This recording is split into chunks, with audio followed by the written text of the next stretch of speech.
మన నాగరేట్పేట మండలంలో 15 గ్రామాలు నీటమున్నాయి. మొత్తం పంట నష్టం జరిగింది. 3760 ఎకరాలు సుమారు నష్టం జరిగింది. ఇప్పటి వరకు ఎవరు కూడా స్పందించలేరు. ఒక ఎకరానికి 25,000 నష్టపరిహారం కట్టాలని మేము కోరుకుంటున్నాము.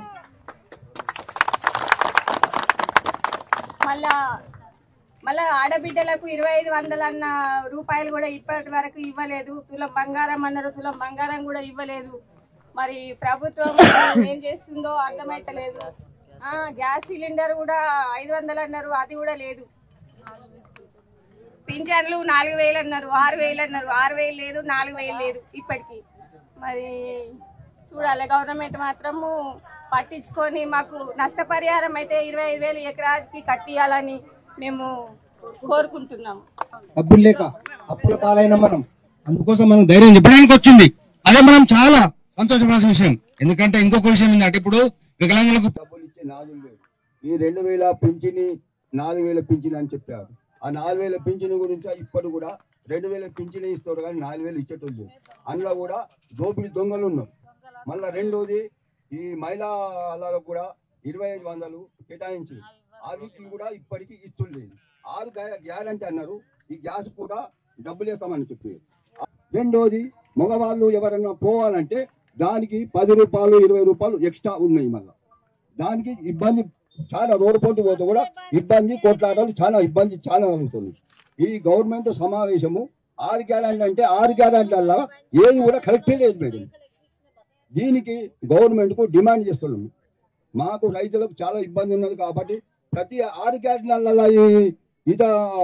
ఇతను చెప్పిండు ఏది డబ్బులు పెట్టుకొని ఏదో కష్టపడాలని ఆటోలకి ఇట్లా తెచ్చుకున్నారు, దానికి డబ్బులు ఇస్తామన్నారు. దాన్ని కూడా వాళ్ళు కూడా రోడ్డు మీద పడిపోయారు. చాలా ఇబ్బంది ఉన్నది. ప్రభుత్వమే చాలా కష్ట పరిస్థితి చేస్తుంది. పబ్లిక్ ఉడి పోసుకునే పరిస్థితి ఉన్నది. మన సత్య కాలం అయిపోయింది. మందు తాగే ఇసం తాగే కాలం వచ్చింది ఈ ప్రభుత్వం. అంత బాగున్నాం మేడం. జై తెలంగాణ, జై జాగృతి, జై తెలంగాణ, జై తెలంగాణ, జై కవితక్క. మన కల్వకుంట్ల కవితక్క ఈ రోజు మన నాగిరెడ్డిపేట రావడం ఆడబిడ్డగా మన అదృష్టం. నేను కూడా నాగిరెడ్డిపేట మండలంలో పుట్టిన కాబట్టి నా అదృష్టం ఇవాళ మంచిగా సంతోషంగా ఉంది. ఊరు వాతావరణం మనకు అందరికి.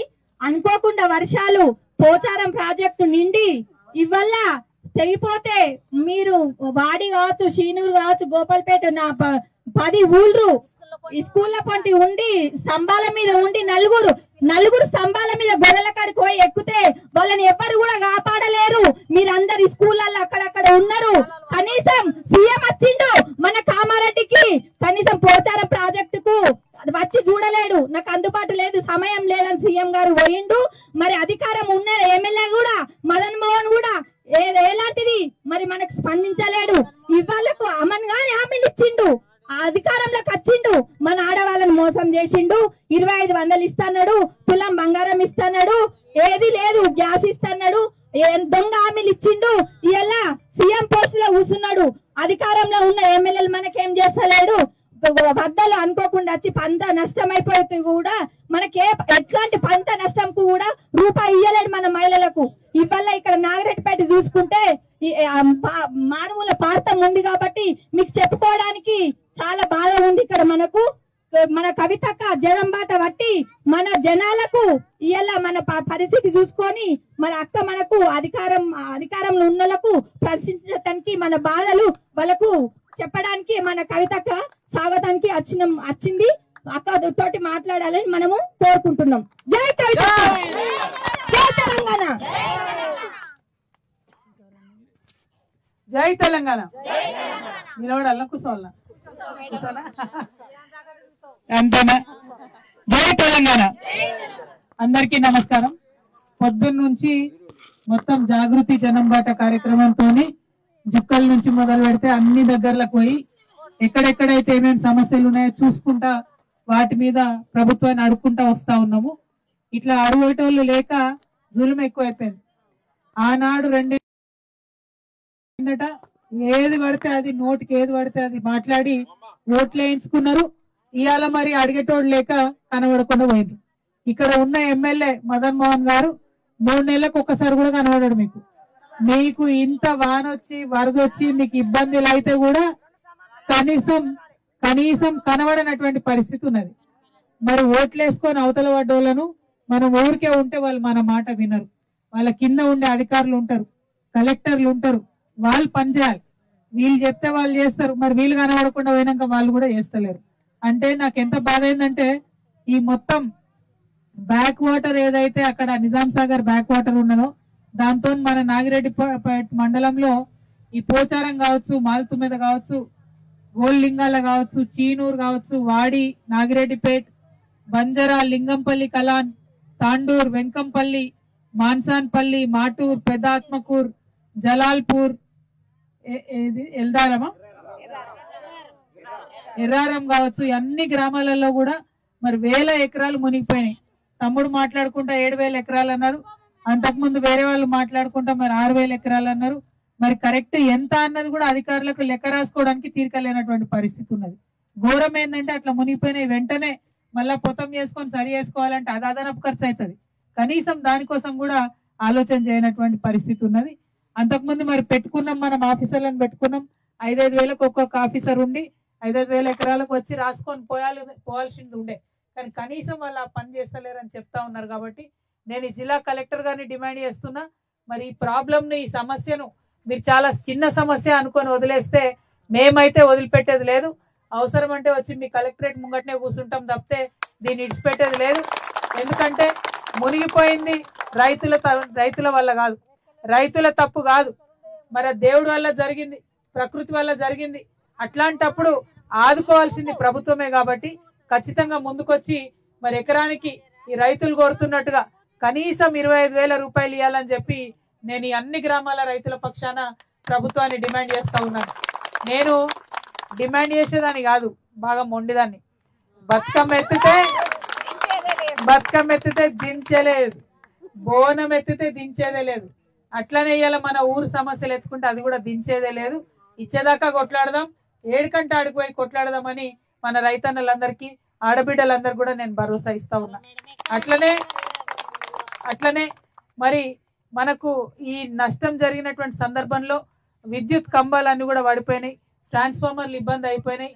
మరి కాలిపోయినటువంటి ట్రాన్స్ఫార్మర్లకు కూడా మరి కనీసం ఇవాళ రేపు ఆఫీసర్లు పట్టించుకొని మారుస్తలేరని వింటా ఉన్నాం. మళ్ళా పాత రోజులు వచ్చినాయి, వీళ్ళు మార్పు అంటే ఏం తెస్తారా అనుకుంటే మళ్ళా పాత చీకటి రోజులు తీసుకొచ్చిర్రు. మళ్ళా గదే అందరు 5-6 రైతులు 10 మంది కూడాలి, బండ్ల ట్రాన్స్ఫార్మర్ తీసుకుపోవాలి, మనమే ఆయిల్ పోపించుకోవాలి, మనమే రిపేర్ చేసుకోవాలి, మనమే తెచ్చుకోవాలనే పరిస్థితి తెచ్చిరు తప్పితే ప్రభుత్వం అధికారులు పట్టించుకొని ముందుకు వస్తలేరు. కాబట్టి ఖచ్చితంగా విద్యుత్ శాఖ వాళ్ళు తొందరగా అలర్ట్ అవ్వండి, ఏం జరిగిందో కొంచెం పరిష్కరించే ప్రయత్నం చేయండి. ఎక్కడెక్కడైతే విద్యుత్ స్తంభాలు కూలిపోయినాయో, ట్రాన్స్ఫార్మర్లకు ఇబ్బంది అవుతున్నదో వాటి మీద ప్రత్యేక దృష్టి పెట్టాలని విద్యుత్ శాఖ వారిని నేను డిమాండ్ చేస్తా ఉన్నా. అట్లానే మరి మన ఐకేపీ సెంటర్లు మొత్తం కొనుగోలు కేంద్రాలు, వడ్ల కొనుగోలు కేంద్రాలని తీర్చిండ్రు. కానీ ఎక్కడ చూసినా వడ్లన్నీ రోడ్ల మీదనే ఉన్నాయి. కనీసం ఎక్కడ కూడా వడ్లు లేపుతలేరు, బస్తాలకు ఎత్తుతలేరు, తీసుకుపోతలేరు. అంతకుముందు ఏం చెప్పిండ్రు, మీరు దొడ్డు కాదు సన్నం వడ్లే అయ్యింది, మీరు ఏ వడ్లేసినా సరే బోనస్ ఇస్తామని చెప్పి మాట్లాడినటువంటి వాళ్ళు ఇవాళ అసలు కొనుడు లేదు, ఏం లేదు. అందుకే చెప్తున్నా, మా ఆడబిడ్డలు చెప్పే మాట, కాంగ్రెస్ ప్రభుత్వం ఇస్తా అన్నది బోనస్ కాదు, అన్ని బోగస్ మాటలు తప్పితే ఇంకోటి లేదు. మరి తప్పకుండా ఐకేపీ సెంటర్లలో ఉన్నటువంటి వడ్లను వెంటనే కొనుగోలు చేయాలని చెప్పి డిమాండ్ చేస్తున్నాం. ఎందుకంటే మొగులైతున్న కొద్ది రందైతుంటది, ఏడ వడ్లు తడుస్తాయని భయం అవుతుంటది. మరి బిక్కుమని రైతులందరూ కూడా అక్కడ ఉంటున్నారు. కాబట్టి ప్రభుత్వం సానుభూతితో ఆలోచన చేయాలని చెప్పి నేను డిమాండ్ చేస్తా ఉన్నా. అట్లానే మన నాగిరెడ్డిపేట మండలంలో మరి లవానీ పట్టా ఉన్నటువంటి భూములు సుమారు 1500 నుంచి 3000 వరకు ఇప్పటిదాకా కూడా కొత్త పాస్బుక్లు రాలేదని చెప్తున్నారు. మరి తక్షణమే అది వచ్చేటట్టుగా ప్రభుత్వం, కలెక్టర్ గారు ప్రయత్నం లేలే. మీరు నాకు ఎవరెవరికి రాలేదో ఇవ్వండి అన్న. అక్క ఒక్క నిమిషం కూర్చోమ్మ, కూర్చో తల్లి, అందరితో మాట్లాడతా, నాకేం తొందర లేదు, కూర్చో తల్లి. అచ్చా సరే ఈ పక్కకు నిలవడేం కదా, అది వివరాలు ఇవ్వండి అన్న, నేను అది ఎంటబడి చేపిస్తా. ఇక ముఖ్యంగా నాగిరెడ్డిపేట మండలంలో మాల్తుమీద శివారులో గల మరి అగ్రికల్చర్ రోడ్ ఫామ్ సుమారు 800 ఎకరాలు, 834 సర్వే నెంబర్ ఏదైతే ఉందో దీనికి కూడా సీడ్ రీసెర్చ్ సెంటర్ కావాలని చెప్పి ముఖ్యంగా మా యువ మిత్రులందరూ అడుగుతా ఉన్నారు. దానివల్ల కొన్ని ఉద్యోగాలు వస్తాయని అడుగుతా ఉన్నారు. దానికోసం తప్పకుండా ప్రయత్నం చేస్తా. నేను జుక్కల్లో వస్తూ ఉంటే కూడా చాలా మంది అడిగినారు, మాకు పత్తి బాగా వండుతుంది కానీ ఆ పత్తి తడిసిపోతే వాళ్ళు కొంటలేరు, జల్దీ CCI వాళ్ళు ఇబ్బంది అవుతుంది కాబట్టి ఒక జిన్నింగ్ మిల్ పెట్టాలని అడుగుతా ఉన్నారు. దానికోసం కూడా ప్రభుత్వం చొరవ చూపించాలని చెప్పి నేను డిమాండ్ చేస్తా ఉన్నా. మరి మా ఆటో అన్నదమ్ములు మాట్లాడినరు, మీరు పట్టుకోండి సార్. ఆటో అన్నదమ్ములు మాట్లాడుకుంటే ఏమంటారు అంటే, ఈ ఫ్రీ బస్సు పెట్టినాక మాకు ఆటో వాళ్ళకి ఇబ్బంది అవుతుంది కాబట్టి 12,000 రూపాయలు ఇవ్వాలి అని మాట్లాడుతూ ఉన్నారు. ఆటో వాళ్లకు చాలా ఇబ్బందులు ఉన్నాయి. 12,000 రూపాయలు ఇస్తా అన్నది ఖచ్చితంగా ఇవ్వాల్సిందే. దాంతోపాటు ఆటో వాళ్ళకు ఇన్సూరెన్స్ కూడా ఇవ్వాలి. ఎందుకంటే రోడ్లు సరిగ్గా వేస్తలేరు, ఏకపోవడంతో ఇంత గుంతలు ఉంటున్నాయి. ఆటో మరలబడ్డ బోర్లబడ్డ ఏమైనా కూడా చాలా ఇబ్బంది అవుతున్నాయి. రోజు అనేక సంఘటనలు చూస్తూ ఉన్నాం. కాబట్టి ఆటో డ్రైవర్లకు ఇన్సూరెన్స్ కూడా ప్రభుత్వం తరఫున ఇవ్వాలని చెప్పి నేను ఈ సందర్భంగా డిమాండ్ చేస్తా ఉన్నా. మరి ఆటో వెల్ఫేర్ బోర్డుకు సంబంధించి ఇస్తామని చెప్పి అంతకుముందు ప్రభుత్వం చెప్పింది. తర్వాత అసలు దాని ఊసు లేదు, బందే పెట్టుకున్నారు మొత్తానికి. కనీసం ఒక్కనాడు కూడా ఆటో వాళ్ళని పిలిచి ఏ మంత్రి కానీ ఎమ్మెల్యే కానీ మాట్లాడింది కూడా లేదు. ఇక్కడ మా ఆడబిడ్డలందరూ నేను కోరేది ఒకటే, మనందరం ఎప్పుడు కూడా ఒకటే మాట అనుకుంటాం, ఇంతంత ఇల్లు ఉంటే బాగుంటుంది, పర్మనెంట్గా మనకు నెత్తి మీద జర నీడ ఉంటుంది అనుకుంటాము. మరి ఇందిరమ్మ ఇల్లు ఇస్తామని చెప్పి ఇచ్చి ఏం చెప్పిర్రు, కట్టుకుంటేనే పైసలు ఇస్తామని ఒకటి చెప్తున్నారు. ఏదో చిన్నగా అట్లిట్లుంటే మొదలు అది కూలగొట్టి ఇంకో పైసలు ఇస్తామంటారు. మరి కూలగొడితే ఏడు ఉండాలంటే ఏం మాట్లాడతలేరు. విచిత్రమైనటువంటి పరిస్థితి ఉన్నది, విచిత్రమైన ప్రభుత్వం ఉన్నది. దానికోసం ఏం చేయాలని కూడా మనందరం ఆలోచన చేస్తే ఒకటే మాట అందరు చెప్తున్నారు, ఏదైతే ఇందిరమ్మ ఇల్లు ఇస్తామని చెప్తున్నారో ఒకటేసారి డబ్బులు ఇచ్చేసేయండి. మీరు ఎవరు కట్టుకునేది వాళ్ళు, ఎవరు కట్టుకునే తిర్ల వాళ్ళు కట్టుకుంటారు. ఒకటేసారి డబ్బులు ఇవ్వండి అన్నది మనందరం డిమాండ్ చేస్తాం. ఎందుకంటే ఊకే సగం ఇచ్చుకుంటా పోతే కట్టలేని పరిస్థితి ఉన్నది. కాబట్టి ఆ ఇచ్చేదేదో ఒకటేసారి ఇవ్వండి అని చెప్పి కూడా డిమాండ్ చేస్తూ ఉన్నాం. మరి ఇట్లా ఒకటి కాదు రెండు కాదు అనేక కష్టాలు ఉన్నాయి. మీకు తెలుసు, మన దగ్గర బీడీలు చేసే వాళ్ళు మస్తు మంది ఉన్నారు. అంతకుముందు పెట్టిస్తే వాళ్ళకు పెట్టించినాక కొంతమందికి రాకపోయి, మరి వీళ్ళు అధికారంలోకి వచ్చినప్పుడు ఏమన్నారు, PF కార్డు లేని వాళ్ళందరూ కూడా ఇస్తామన్నారు. ఇప్పటి వరకు కనీసం మాట లేదు, ముచ్చట్లేదు, పెన్షన్ గురించి మాట్లాడింది లేదు. కాబట్టి అన్ని రకాల పెన్షన్లు, అది బీడీల పెన్షన్లు అయినా, ఒంటరి మహిళల పెన్షన్లు అయినా, భర్త చనిపోయిన వాళ్ళ పెన్షన్లు అయినా, పెద్ద అవ్వలకు ఇచ్చే పెన్షన్ అయినా, అయ్యలకు ఇచ్చే పెన్షన్ అయినా 2,000 నుంచి 4,000 చేస్తామన్నారు. తక్షణం జైమని డిమాండ్ చేస్తా ఉన్నాం. అట్లనే 18 ఏళ్ళు దాటినటువంటి అందరి ఆడబిడ్డలకు కూడా 2,500 రూపాయలు ఇవ్వాలని మాత్రం మనం గట్టి కొట్లాడాలి. ఎందుకంటే ఊర్లల్లో ఉన్న బీడి దవాఖానలు ఎత్తిపోతున్నాయి. పంటలు ఎప్పుడు పండుతాయో ఏం పండుతలేవో అర్థమే కాని పరిస్థితి ఉన్నది. కాబట్టి 2,500 రూపాయలు ఏదైనా వస్తే చదువుకున్న పొరాలు కూడా అందరు ఊర్లలో ఖాళీగానే ఉన్న పరిస్థితి ఉంది. ఆడపిల్లలు కూడా ఆ 2,500 రూపాయల కోసం మాత్రం గట్టి కొట్లాడదాం. అది ఒక పంతం లెక్కనే కొట్లాడుతున్నాం. ఇప్పటికే సోనియమ్మకు లక్షలాది లెటర్లు రాసినాం, అయినా కూడా ఉలుకు లేదు పలుకు లేదు. కాబట్టి దానికోసం కూడా ఆలోచన చేద్దాం. మరి ఇంకొక మాట మా అక్క చెల్లెలందరిని అడగాల నేను, చీరలు ఇచ్చిరా? మీకు ఇచ్చిరా? ఇందిరమ్మ చీరలు ఇచ్చిరా? అందరికి ఇవ్వలేరా? ఓన్లీ గ్రూప్లలో ఉన్న వాళ్ళకే ఇచ్చిరా? గ్రూప్లో లేని వాళ్ళకి ఇవ్వలేదులే. గ్రూప్లో లేని వాళ్ళకి కూడా అందరికి ఇస్తే బాగుంటది కదా.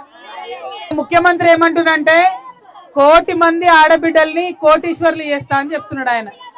కానీ గ్రూప్లో లేని ఆడబిడ్డలకు కనీసం చీరలు కూడా ఇవ్వలేనటువంటి పరిస్థితి ఉన్నది. కాబట్టి అందరికి కూడా చీరలు ఇవ్వాలని చెప్పి నేను డిమాండ్ చేస్తున్నా. జై తెలంగాణ. ఒకసారి అందరు సైలెంట్ ఉండాలి. ఆడబిడ్డలు ఒకళ్ళు మాట్లాడేటప్పుడు ఇంకోళ్ళు మాట్లాడి తినబడుతుందా? ఇక ఏమంటారు తెలుసా, మన ఆడవాళ్ళను 3 కొప్పులు ఒక దగ్గర ముడిపడాయి అంటారు. అంటారా అనరా? మనం ఎంతమంది కూర్చున్నా సైలెంట్ గా ఒకళ్ళు చెప్పేటప్పుడు ఇంకోళ్ళు వింటే ముచ్చట అనేది అర్థమవుతుంది, ముంగట పడుతుంది. అందరు ఒకసారి మాట్లాడితే వాళ్ళకి అర్థం కాదు. కాబట్టి నా రిక్వెస్ట్ ఏంటంటే, ఇప్పుడు ఏం అడుగుదామంటే, ఓట్లు వేసేటప్పుడేమో గ్రూప్లలో ఉన్నారా అని అడిగినరా? అందరు ఓట్లు కావాలి. ఇప్పుడేమో చీరలు ఇవ్వమంటేనేమో గ్రూప్లలో ఉన్న వాళ్ళకే చీరలు ఇస్తామంటారు. అట్లా కుదరదు. ప్రతి ఒక్కరికి చీరలు ఇవ్వాలని చెప్పి ప్రభుత్వాన్ని డిమాండ్ చేద్దాం. జై తెలంగాణ, జై తెలంగాణ. ఒకటి కాదు రెండు కాదు అనేక కష్టాలు ఉన్నాయి నాకు తెలుసు. నేను మీ ఆడబిడ్డని, ఎక్కడికి పోయినా దగ్గరకు వచ్చి మరి మా ఆడబిడ్డలు చెప్పుకుంటున్నారు. అవి ఒకటే రోజులో తీరవని మనందరికి కూడా తెలుసు. కానీ ఒకటి ఒకటి ఒకటి వెంటబడి మాత్రం చేసుకుంటూ పోదాం. మీ అందరి కోసం మీతో పాటు కలిసి పనిచేయడానికే మీ దగ్గరకు వచ్చినా అని మీకు తెలియజేస్తా ఉన్నా. Thank you. జై తెలంగాణ. ఇప్పటిదాకా అక్క పాట పాడింది కదా, అట్లా అందరం అక్క చెల్లెలం కలిసి కొట్లాడదాం దయచేసి. ఇప్పుడు చెప్పండి ఒక్కొక్కరి సమస్య.